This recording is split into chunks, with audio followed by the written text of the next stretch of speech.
This is an original Adolphe Sax saxophone. I mean, it's over 100 years old. But is it even usable as an instrument today? Well, I'll tell you what, let's find that out together, because in this video, I'm going to show you what it sounds like, tell you what it feels like to play it, and also talk you through the sort of technical aspect of an older saxophone like this. Plus, I've got some tips for you. I've got 3 things that will help you transition to a new saxophone, whether that's a new one or an old one. It'll help you to get your playing skills up and running as fast as possible. It's something most people get wrong, but we're going to cover it in today's lesson. First of all, though, let's have another listen to this amazing, beautiful old saxophone.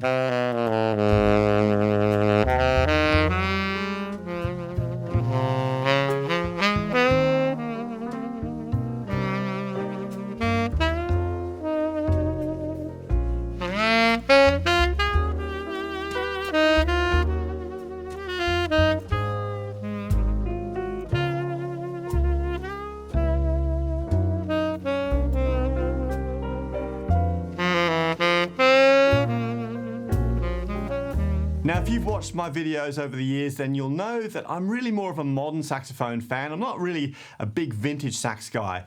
But when I came across this one, I definitely had to check it out and make a video for you guys too. So big shout out to Dave Walker over at All Brass and Woodwind in Leeds here in the UK. This is his saxophone that he's loaned me, and I love Dave's work. Dave is an amazing saxophone designer. And in fact, if you haven't checked it out, go see the video review I did of his Lineage tenor saxophone. It's quite an amazing, modern, new design saxophone actually. I'll put a link for that up here or down below. But don't go and check it out now. Wait till this video's over and then go check it out. So when I think about vintage saxophones, and maybe you're the same, I think about maybe a Selmer Mark VI, which might be from the 1950s or 60s, or maybe an older Selmer SBA, I guess 40s or 50s, or maybe even a Con 10M or a Martin saxophone, and they might even be from the 30s or the 40s. This saxophone, though, is quite a bit older than that. Now, from what I can work out, this saxophone might even be from the 1890s. If you think about that, that means that this saxophone was designed and built and sold before the 20th century even happened. I mean, it might be older than any living person on the planet. That just kind of blows my mind. And it also means this saxophone is actually older than jazz. Wow, that's kind of crazy thought, particularly when you think that this saxophone can still be used today. Well, we're going to find that out a little bit later on.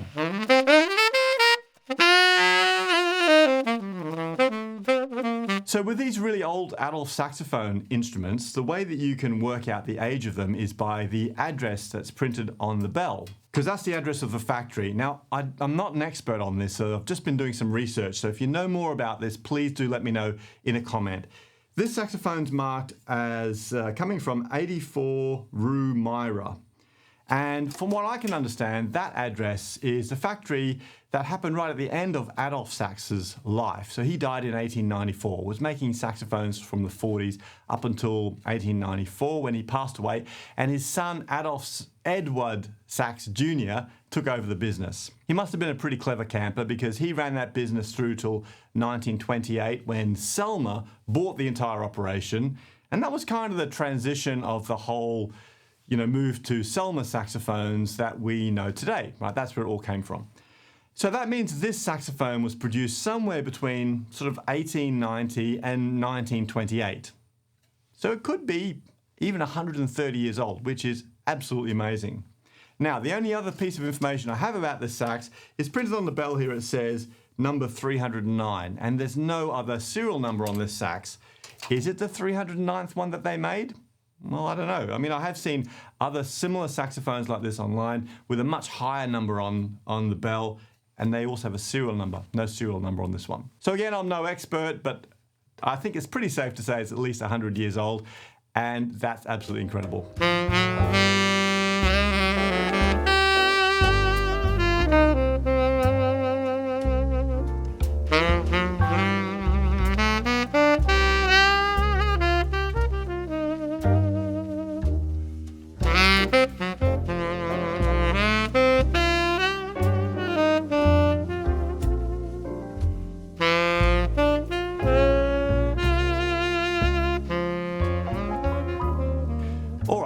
already heard how it plays, and it does sound lovely. I have to also say that the intonation on this saxophone, the tuning, is amazing. Like, I've played a lot of old saxophones that are younger than this, where the intonation isn't as good. For some reason, this one plays great. And not only that, the altissimo pops out really easily on this saxophone, and the overtones do as well. And in fact, I think the overtones and the altissimo are even easier on this than they are on my 1990s Dave Guadala tenor that I normally play, which is kind of fascinating to me, actually.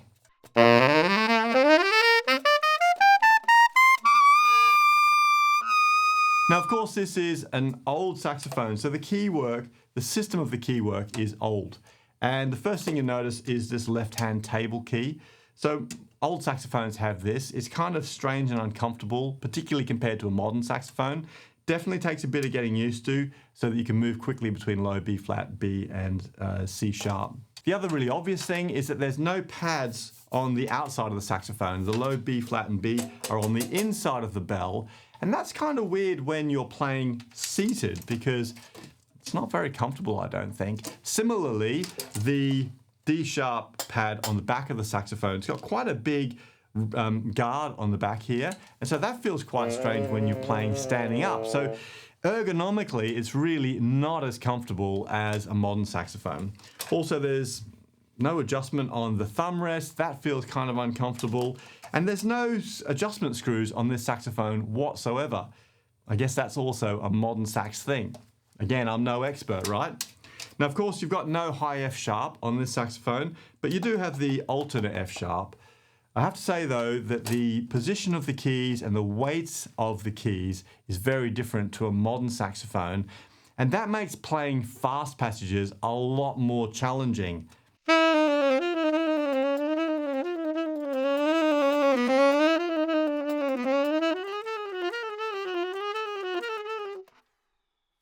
I tell you what, though, the tone of the saxophone more than makes up for the trickiness of the key work.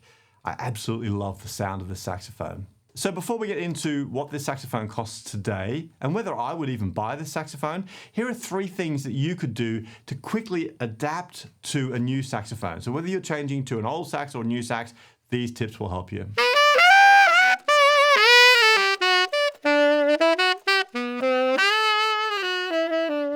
So here's the thing, every saxophone, regardless of how much you spend on it and how modern it is, it's going to have its own quirks of tuning and with the mechanism as well. So as a player, part of our job is really devoting some time to adapt to that new saxophone. It's going to take time and we need to be systematic about it.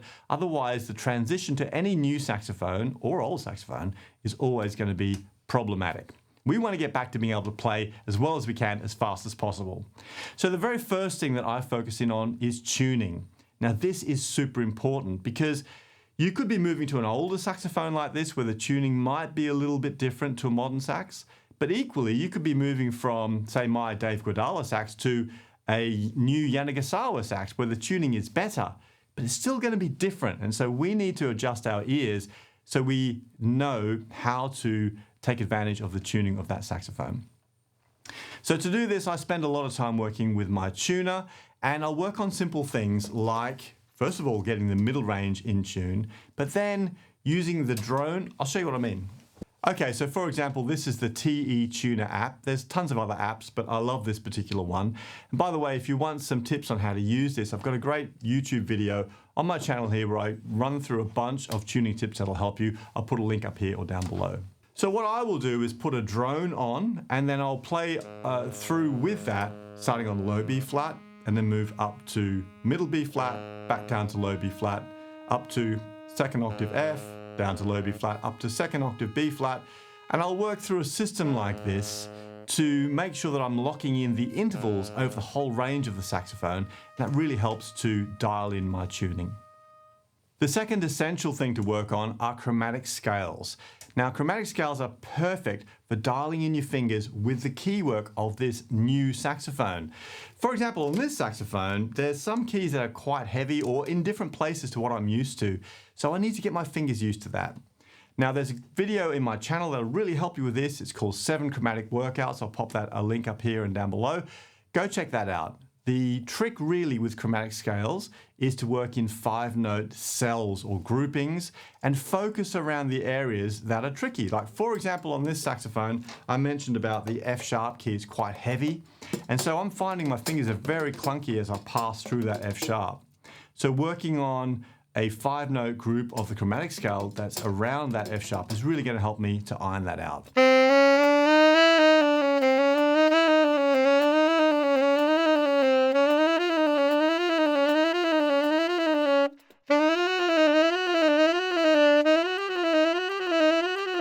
Now the final piece of the puzzle is working on slow melodies. So these are perfect for bringing all of your skills together and really getting used to the saxophone. So it's not just about how tricky the notes are to play. In fact, slow melodies are generally very easy to play in terms of getting the notes and the rhythms right. What we're instead focusing in on is your embouchure, your mouth, your throat, your mouthpiece position, your breathing, your finger position, tension in your body, how you're connecting notes with the air, how you're using dynamics, how you're using vibrato, pulling all of these skills together to really make music and connect with those melodies. That's the magic of them and the power of them.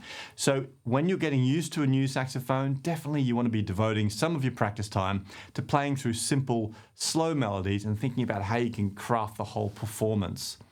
It's something that we can really help you with inside Sax School. There's loads of slow melodies in there and lessons on how to use them. It's just part of being a member. If you're curious to see how we're helping thousands of people improve their playing using skills like this, then go grab the 14-day trial. I'll put a link down below.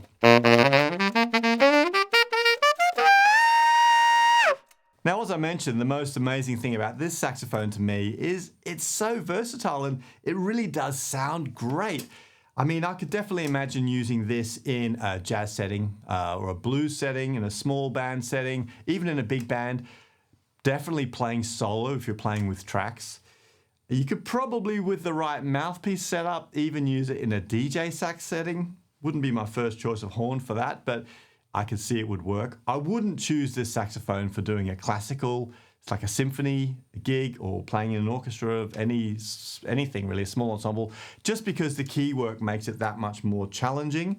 So for me, really, I would probably focus on a more modern horn for that.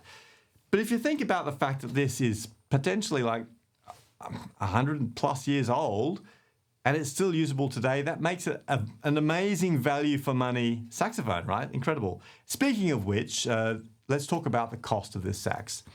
So I think at the moment, Dave Walker has this listed for about $3,600 US, which is about 3,000 pounds. And if you think about how long this instrument's been used for, makes me think it's probably going to last for another 100 years, so that's pretty good value for money. Would I buy this saxophone? Well, as I said at the start, I'm not really a vintage saxophone guy. I'm really more into modern horns, but I have to say this is one of the few vintage saxophones I've played that's really opened my mind to the idea of something that just sounds so beautiful and is so different like this. But if you're in a situation where you love collecting saxophones and you want something that's a little bit different, it's got a very unique sound, it's got that classic sound, and you want to use it for a specific job, plus it's got all that history about it, then I can imagine this would be a great choice for you. Hey, let me know what you think about this saxophone in a comment down below. I'd love to know what you think, and also whether you'd like to see me trying out more different saxophones like this one.